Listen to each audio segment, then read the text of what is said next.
ഒരുപാട് ടൈമായോ വന്നിട്ട്? ഇല്ല, 5 മിനിറ്റ്. ഇന്ന് നിന്നെ കാണാൻ നല്ല ഭംഗിയുണ്ടല്ലോ. ഓ, അവിടുത്തെ ഒരുക്കങ്ങൾ എന്തായി? കയ്യായി, സ്റ്റേജ് സെറ്റിംഗ് സ്റ്റാർട്ടായി.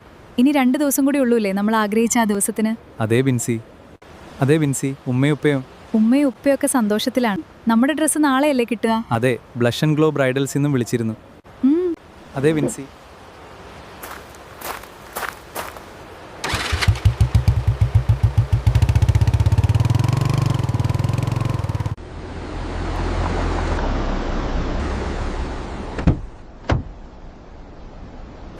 മാഷാ അല്ലാ, വലിയ കടയാണല്ലോ. ഉമ്മ എക്സൈറ്റഡ് ആണ് കേട്ടോ. അതെ അതെ. ഇത് കണ്ടില്ലേ, നിക്കാഹിന് അടിപൊളിയാവും. ഉമ്മ, ഇത് കുറച്ച് ഹെവിയാണോ? ബിൻസിക്ക് സിമ്പിളാണ് ഇഷ്ടം. ഉമ്മ